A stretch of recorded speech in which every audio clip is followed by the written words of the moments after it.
Some files are eternal. The thalidomide file is one. A pill sold as safe. Prescribed to millions.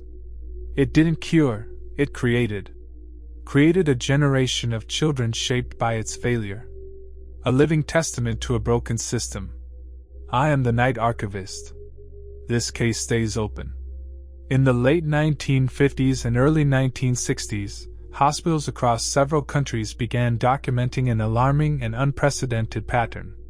Infants were being born with severe congenital malformations, many missing limbs entirely, others with dramatically shortened arms or legs that resembled flippers. The condition would later become widely associated with the term phocomelia, derived from Greek words meaning see a limb. These cases were not confined to one region or hospital. Reports appeared in West Germany, the United Kingdom, Australia, Japan, and other parts of Europe and the Commonwealth. At first, physicians suspected genetic anomalies or rare environmental exposures. Congenital deformities were known, but phocomelia was exceptionally rare. Historically, only isolated cases had been recorded. Now, the incidence appeared to be rising sharply. In some maternity wards, doctors noticed multiple cases within months, something statistically improbable under normal circumstances. Midwives compared notes. Pediatricians began to question whether a new teratogenic factor, an external agent capable of disrupting fetal development, might be responsible. Yet no infectious disease outbreak could explain the pattern. No radiation exposure linked the families. No obvious hereditary connections emerged. Instead, a disturbing question began to form. What if something widely considered safe was silently causing harm? To understand how such a scenario could unfold, it is necessary to examine the historical context of the post-war pharmaceutical industry, a period defined by rapid innovation, limited regulation, and unprecedented public trust in modern medicine. To understand how thalidomide entered the global market with so little resistance, it is essential to examine the pharmaceutical landscape of the 1950s. This was an era defined by scientific optimism. Following World War II, rapid advances in chemistry and pharmacology transformed medicine. Penicillin had proven that a single compound could save millions of lives. Corticosteroids, antihistamines, and early psychotropic drugs were reshaping treatment for previously untreatable conditions.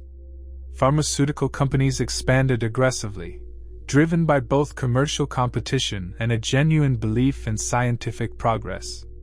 Regulatory oversight, however, lagged behind innovation.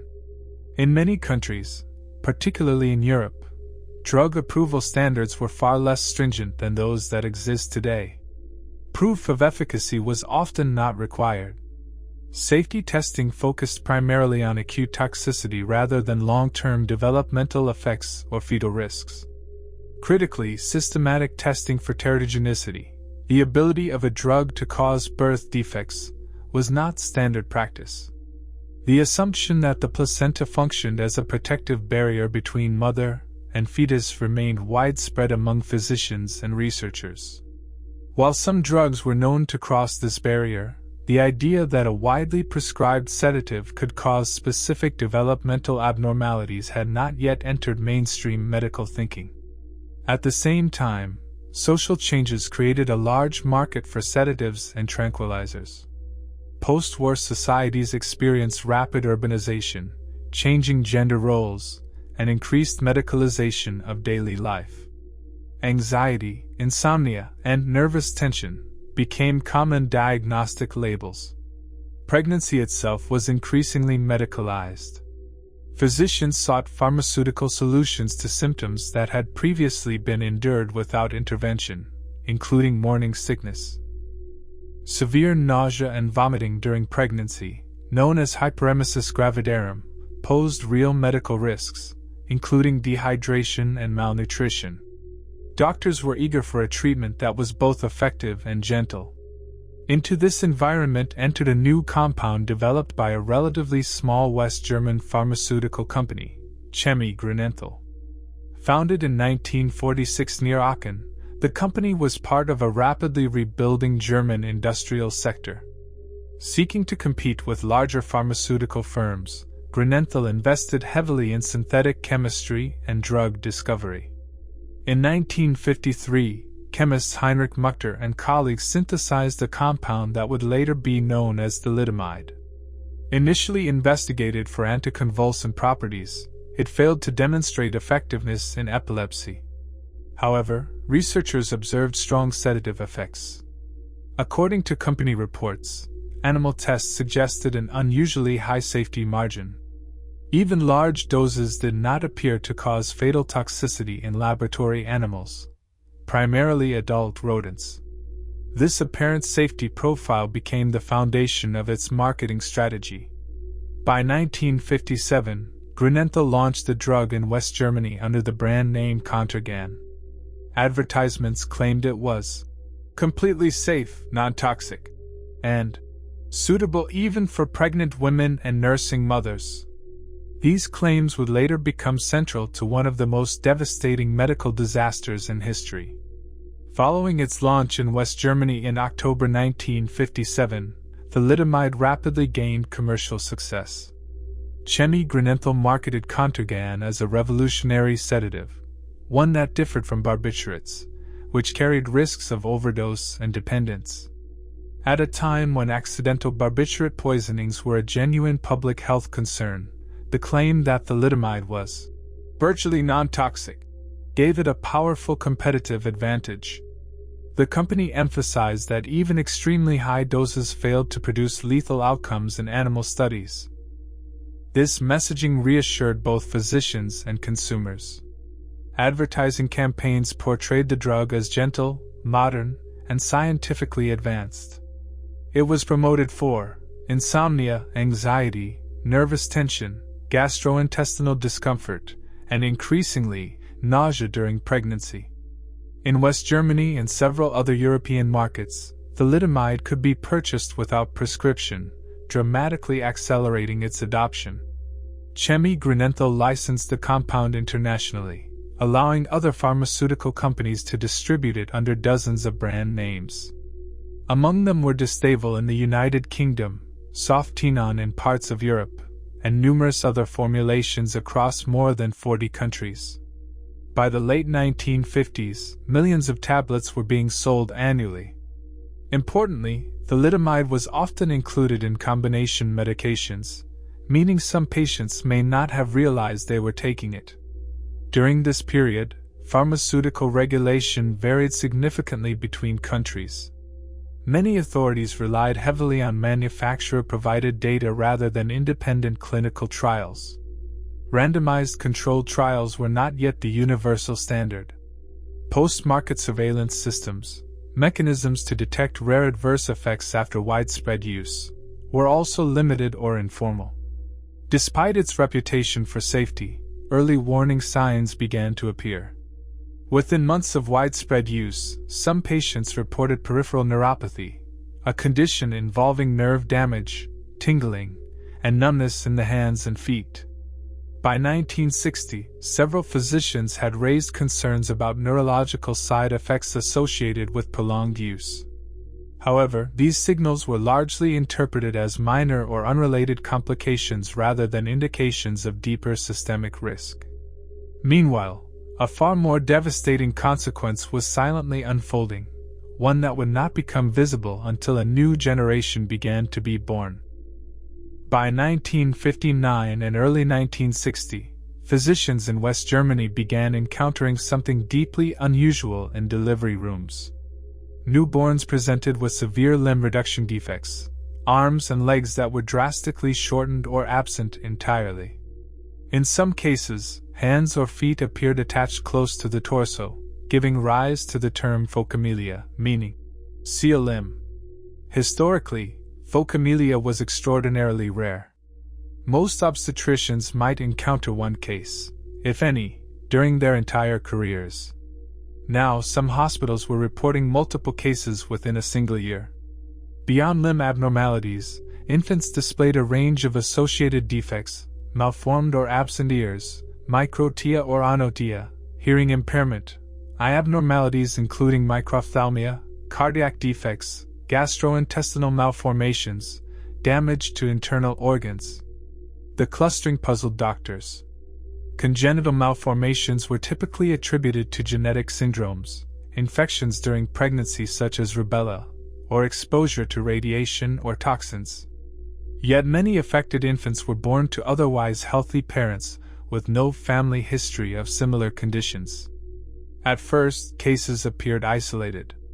Communication between hospitals and countries was slower than today. Medical journals required months for publication, and international collaboration was limited. Individual physicians saw only fragments of a larger pattern. Some suspected environmental contamination. Others proposed viral causes. Few initially considered a pharmaceutical explanation, particularly involving a drug widely believed to be safe. One reason for this delay was timing. The critical window during which thalidomide caused damage occurred very early in pregnancy, often between days 20 and 36 after fertilization, sometimes before a woman even knew she was pregnant. By the time a child was born months later, linking a specific medication taken briefly during early gestation required extraordinary investigative insight. Meanwhile, the number of affected infants continued to rise. By 1961, the pattern was becoming impossible to ignore. By early 1961, a small number of physicians began to suspect that the growing wave of congenital abnormalities was not random.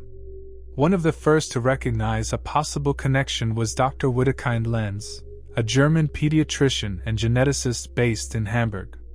Lenz specialized in congenital malformations, which gave him a unique perspective when reports of limb reduction defects began to accumulate. Unlike many clinicians who encountered only isolated cases, Lenz observed a disturbing increase in similar anomalies across multiple regions. He started collecting detailed histories from parents, carefully reconstructing timelines of pregnancy, medication use, illnesses, and environmental exposures. What emerged was a pattern that initially seemed improbable. Many mothers had taken the same sedative during early pregnancy, thalidomide. At the same time, on the other side of the world, Australian obstetrician Dr. William McBride was making a similar observation. McBride had prescribed thalidomide for morning sickness and began noticing unusual limb deformities among newborns whose mothers had used the drug. Troubled by the coincidence, he reviewed additional cases and reached the same unsettling hypothesis independently of Lenz. Both physicians faced significant challenges in proving causation. Medical culture at the time demanded strong statistical evidence, yet systematic pharmacovigilance systems were underdeveloped. Individual clinicians had to rely on case reports, professional networks, and intuition.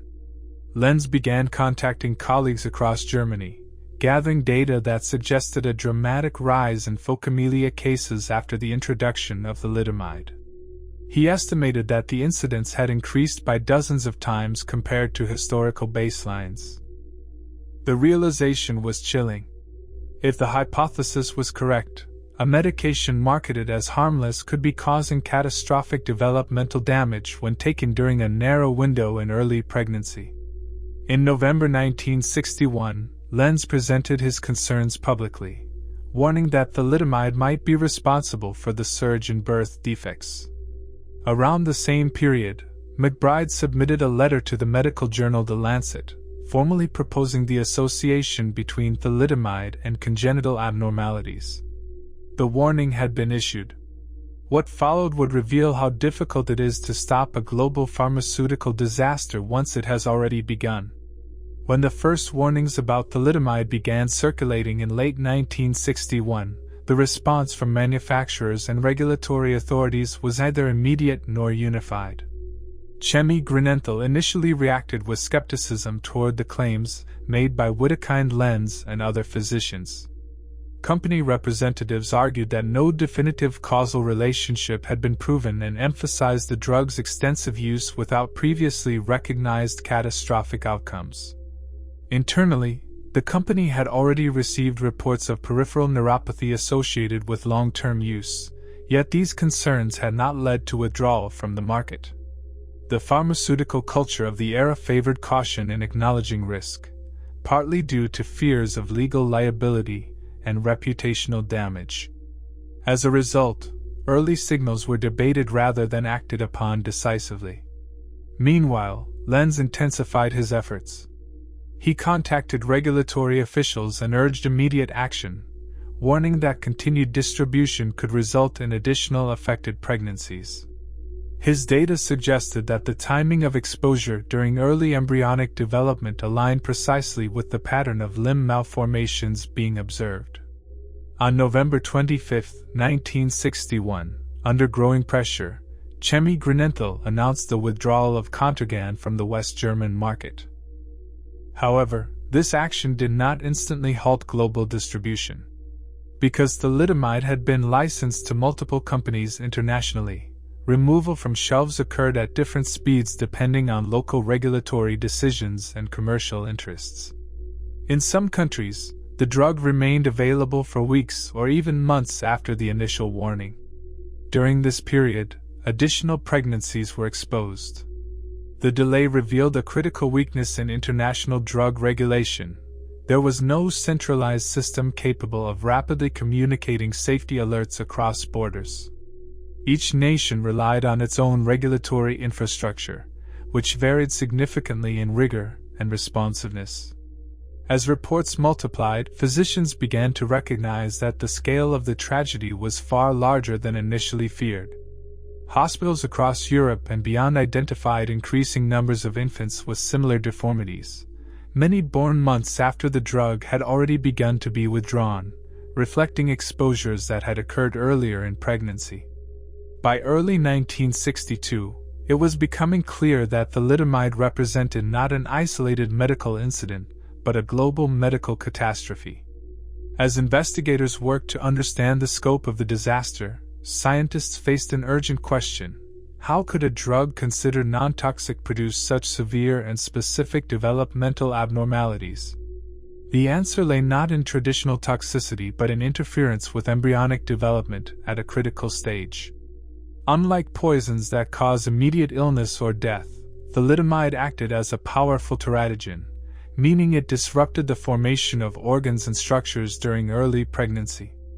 Research conducted in the years following the crisis revealed that thalidomide inhibits angiogenesis, the formation of new blood vessels. During early embryonic growth, angiogenesis is essential for supplying oxygen and nutrients to rapidly developing tissues. Between approximately day 20 and day 36 after fertilization, the embryo undergoes rapid limb formation. Small buds emerge that will become arms and legs, guided by complex signaling pathways and supported by newly forming blood vessels. If angiogenesis is interrupted during this narrow developmental window, tissues may fail to grow properly or may stop developing entirely. This explained one of the most haunting aspects of the tragedy: timing. A single dose taken during a specific stage of pregnancy could cause profound structural abnormalities, while exposure outside that window might result in minimal or no visible effects. Many women took thalidomide before realizing they were pregnant, unknowingly exposing the embryo during its most vulnerable phase. The drug's effects were not limited to limbs. Because blood vessel formation is essential throughout the developing body, interference could also affect ears, eyes, heart structures, and internal organs. This variability produced a wide spectrum of disabilities among affected children, even when exposure appeared similar. Equally troubling was the failure of preclinical testing to detect these risks. Early animal studies focused primarily on adult toxicity rather than developmental effects. Moreover, certain species used in testing, particularly rodents, did not display the same teratogenic sensitivity to thalidomide, creating a false impression of safety. Only later would researchers discover that susceptibility varies dramatically between species, and that specific testing protocols are required to reveal developmental toxicity. The tragedy exposed a fundamental gap in pharmaceutical science. Safety for adults does not guarantee safety for the unborn. By 1962, the scale of the disaster began to emerge with alarming clarity. Medical registries and hospital reports revealed a dramatic increase in rare congenital malformations across multiple countries that had approved and distributed thalidomide. West Germany, the United Kingdom, Australia, Sweden, Japan, and several other nations reported clusters of infants born with limb reduction defects and associated abnormalities. Epidemiological analysis suggested that thousands of pregnancies had been affected. Although exact numbers remain difficult to establish due to incomplete records and underreporting, historians and medical researchers estimate that more than 10,000 children worldwide were born with thalidomide-related malformations. Many pregnancies ended in miscarriage or stillbirth, suggesting the true impact may have been even greater. Approximately 40% of affected infants did not survive infancy, often due to internal organ defects, cardiac complications, or severe respiratory challenges. For families, the experience was devastating and confusing. Many parents had followed medical advice precisely, taking a drug recommended by physicians and marketed as exceptionally safe. The sudden emergence of severe birth defects created profound guilt and grief, even though responsibility lay elsewhere. Public awareness grew rapidly as newspapers began reporting on what was initially described as a mysterious epidemic of birth deformities. Images of infants with phocomelia shocked audiences and challenged widespread assumptions about medical progress. Medical communities responded with urgency. Conferences were organized, case studies circulated internationally, and researchers attempted to define diagnostic criteria for what increasingly appeared to be a single syndrome. At the same time, the tragedy revealed stark differences between national regulatory systems. Some countries that had approved thalidomide experienced large numbers of affected births, while others avoided widespread impact due to delayed approval or stricter review processes. One country in particular would soon become central to the narrative, not because of what happened there, but because of what almost happened and was narrowly prevented. While Europe and other regions faced the full impact of the thalidomide disaster, the United States narrowly avoided a comparable catastrophe, largely due to the actions of one individual within the Food and Drug Administration. Dr. Frances Kelsey, a Canadian-born physician and pharmacologist, joined the FDA in 1960 as a medical officer responsible for reviewing new drug applications. That same year, the American pharmaceutical company Richardson Merrill submitted an application seeking approval to market thalidomide in the United States under the brand name Kevidon. At the time, regulatory standards in the U.S. were more rigorous than in many other countries but still far less strict than modern requirements. Drug manufacturers were expected to provide evidence of safety, yet the process relied heavily on companies' submitted data. When Kelsey reviewed the application, she found the evidence insufficient. Despite reports from Europe describing thalidomide as a safe sedative, she raised concerns about gaps in clinical data, inconsistent research findings, and limited information regarding long-term effects. One issue that drew her attention was reports of peripheral neuropathy among users, suggesting the drug might have more complex biological effects than initially understood. Richardson Merrill applied significant pressure on the FDA to approve the drug quickly, citing widespread international use and commercial urgency. Company representatives reportedly contacted Kelsey repeatedly, attempting to accelerate the review process. Kelsey refused. She requested additional studies and more comprehensive safety data, particularly regarding potential effects during pregnancy. Her insistence delayed approval month after month. During this period, some physicians in the United States received thalidomide through clinical trial programs, and a limited number of cases of affected infants did occur. However, because full commercial approval was never granted, widespread distribution did not take place. As reports from Europe intensified in late 1961, the FDA's caution proved decisive. Frances Kelsey's skepticism prevented thalidomide from entering the American mass market, a decision widely credited with saving thousands of children from severe birth defects. In 1962, she received the President's Award for Distinguished Federal Civilian Service from John F. Kennedy, becoming a symbol of scientific integrity and regulatory vigilance. Her actions would also help transform the future of drug regulation worldwide. While Frances Kelsey's vigilance protected the United States, the pharmaceutical company Chemie Grünenthal faced mounting pressure at home and abroad. Initially, Grünenthal denied any causal link between thalidomide and the birth defects. Company officials dismissed the concerns as coincidental or exaggerated, emphasizing the drug's prior safety record and challenging the methodology of early studies. Internal documents, later made public, revealed a corporate culture more focused on protecting profits and reputation than investigating emerging evidence. There were attempts to suppress unfavorable findings, delay withdrawal, and limit public disclosure. However, the growing weight of scientific data and public outcry forced Grünenthal to take action. In late November 1961, the company officially withdrew Contergan from the German market, but only after thousands of children had been exposed. Legal battles followed. Thousands of families sought compensation for the catastrophic injuries inflicted on their children. Germany's courts faced one of the first major pharmaceutical liability cases in history. The lawsuits revealed the extent of Grünenthal's negligence and the failure of regulatory authorities to prevent widespread harm. Despite eventual settlements, many survivors and families felt the reparations were inadequate given the lifelong challenges they faced. Public outrage was compounded by media investigations that exposed corporate secrecy and governmental complacency.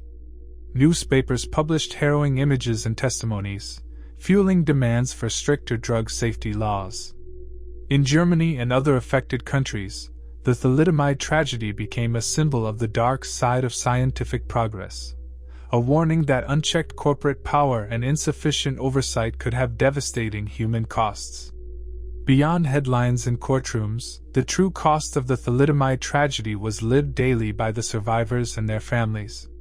Children born with phocomelia and other malformations faced immense medical, physical, and social challenges. Many required multiple surgeries from infancy to adulthood, including reconstructive procedures to improve mobility and function. Prosthetic limbs, rudimentary by today's standards, were often heavy, uncomfortable, and limited in use. Beyond the physical, survivors encountered social isolation, discrimination, and misunderstandings about their disabilities. Accessibility and inclusion were largely absent in mid-20th century society. Families adapted to new realities, adjusting homes, schools, and workplaces to accommodate the needs of affected members. Emotional strain was profound, with parents often grappling with guilt despite having no control over the cause. In response, survivors and their families gradually formed close-knit communities, offering mutual support, advocacy, and sharing knowledge about therapies and adaptive technologies. These early networks played a crucial role in raising awareness and lobbying for recognition and compensation. Many thalidomide survivors went on to lead remarkable lives, advocating for disability rights and influencing policy changes that improved social services and medical care for people with disabilities. Their resilience transformed tragedy into a legacy of empowerment, shaping conversations about inclusion and the rights of disabled individuals around the world. The legal battles that followed the thalidomide disaster were unprecedented in scale and complexity, setting new precedents for pharmaceutical liability and consumer protection. Families of affected children initiated lawsuits against Chemie Grünenthal and other manufacturers involved in marketing the drug worldwide. These cases highlighted fundamental questions about corporate responsibility, regulatory oversight, and the rights of victims. In West Germany, class action suits culminated in a 1970 settlement wherein Grünenthal agreed to pay millions in compensation, though many survivors and advocates considered the amounts insufficient given the lifelong disabilities and medical costs involved. Internationally, the thalidomide tragedy accelerated the development of stricter drug approval laws and monitoring systems. The crisis exposed weaknesses in existing regulatory frameworks, particularly the lack of mandatory preclinical testing for teratogenic effects and inadequate post-market surveillance. In the United States, the near catastrophe averted by Frances Kelsey fueled legislative reform. In 1962, the Kefauver-Harris amendments to the Federal Food, Drug, and Cosmetic Act were passed, requiring drug manufacturers to provide evidence of both safety and efficacy before approval, mandating informed consent in clinical trials, and enhancing FDA authority. These reforms set a global standard, inspiring other countries to overhaul their drug approval processes and strengthen pharmacovigilance. The thalidomide case became a landmark in medical law and ethics, firmly establishing the principle that pharmaceutical companies bear responsibility not only for product innovation but also for rigorous safety testing and transparency. This legal legacy continues to influence drug regulation and consumer protection worldwide. The thalidomide catastrophe fundamentally reshaped the conduct of clinical trials and pharmaceutical research worldwide. Before the early 1960s, drug testing primarily focused on immediate toxicity and efficacy in adults. There were no standardized protocols to assess effects on fetal development, and testing on pregnant animals was rarely mandated. In response to the disaster, regulatory agencies introduced rigorous new requirements. Preclinical studies now had to include reproductive toxicology tests, using multiple animal species, including those sensitive to teratogens. These studies aim to detect embryotoxicity, teratogenicity, and effects on fertility. Clinical trials evolved to incorporate phased designs, with increasing oversight at each stage, and enhanced monitoring for adverse effects. Moreover, pregnant women were excluded from early human trials to protect unborn children, and informed consent became a cornerstone of ethical research.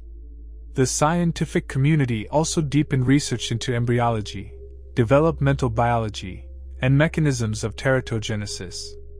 Thalidomide's inhibition of angiogenesis and interference with molecular signaling pathways became a model for understanding how chemicals can disrupt organogenesis.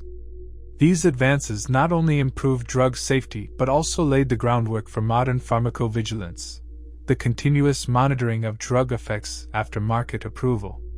Together, these reforms have saved countless lives and prevented similar tragedies, underscoring the painful but vital lessons learned from thalidomide. Decades after its withdrawal, thalidomide found a new, carefully controlled role in medicine, a bitter irony given its dark history. In the late 1990s, researchers discovered that thalidomide's anti-angiogenic and immunomodulatory properties made it effective against certain conditions, notably erythema nodosum leprosum, a painful complication of leprosy, and later multiple myeloma, a form of blood cancer. Today, thalidomide is prescribed under strict regulations designed to prevent fetal exposure. Programs such as the FDA's STEPS, System for Thalidomide Education and Prescribing Safety, require mandatory patient education, regular pregnancy testing, and tightly controlled distribution. Despite these safeguards, the drug's use remains ethically controversial. Survivors and advocates often express discomfort with repurposing a substance responsible for such profound suffering. The case of thalidomide highlights the complexity of balancing therapeutic benefits against potential risks, especially when a drug's legacy carries deep moral and historical weight. It serves as a reminder that science and medicine must continually weigh progress against the lessons of the past. The thalidomide tragedy stands as one of the most profound warnings in medical history, a cautionary tale about the price of blind faith in progress and the limits of scientific certainty. It revealed the catastrophic consequences that can arise when pharmaceutical innovation outpaces regulatory safeguards and when corporate interests overshadow patient safety. The story underscores the vital importance of rigorous, transparent testing, particularly for vulnerable populations such as pregnant women and their unborn children. It also demonstrates the critical role of vigilant regulators, ethical scientists, and courageous whistleblowers in protecting public health. From the grief of thousands of families emerged systemic reforms that transformed drug approval processes worldwide. Thalidomide's legacy is a somber testament to human resilience, scientific responsibility, and the ongoing struggle to balance hope with caution. Behind the statistics and legal battles lie countless individual stories, deeply personal accounts of resilience, struggle, and courage. Survivors of thalidomide-induced birth defects have faced extraordinary challenges from their earliest moments. Many were born with severely shortened or absent limbs, impaired hearing or vision, and chronic health complications that demanded lifelong medical care. Yet, despite these hardships, many thrived against all odds. Take, for example, the story of Eileen Mercier from the United Kingdom. Born in 1961 with phocomelia affecting both arms, she learned to adapt from an early age, mastering the use of prosthetics and developing remarkable independence. Her journey inspired advocacy for disability rights and better social support. In Germany, survivors formed self-help groups in the late 1960s and 70s, creating communities bound by shared experiences and mutual aid. These groups provided not only emotional support but also a powerful political voice demanding recognition, compensation, and inclusion. Artists, athletes, and professionals emerged from these communities, challenging societal stereotypes about disability. Their stories illuminate the human spirit's capacity to transform tragedy into empowerment. They also highlight ongoing challenges: access to medical care, societal acceptance, and the fight for equal rights remain critical issues. By listening to these voices, we remember that the thalidomide tragedy is not merely a chapter in medical history, but a continuing human story, one of pain, perseverance, and hope.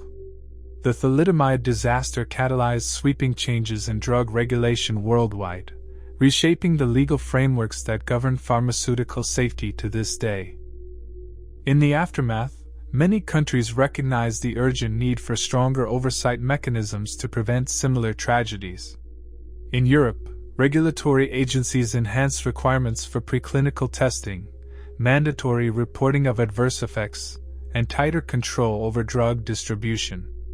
International organizations, such as the World Health Organization, began promoting standardized safety protocols and pharmacovigilance systems to monitor drugs post-approval. Legislative reforms established clearer pathways for holding pharmaceutical companies accountable, ensuring victims could seek redress. Notably, the thalidomide case helped inspire the creation of the International Conference on Harmonization of Technical Requirements for Registration of Pharmaceuticals for Human Use, ICH, which works to unify drug approval standards globally.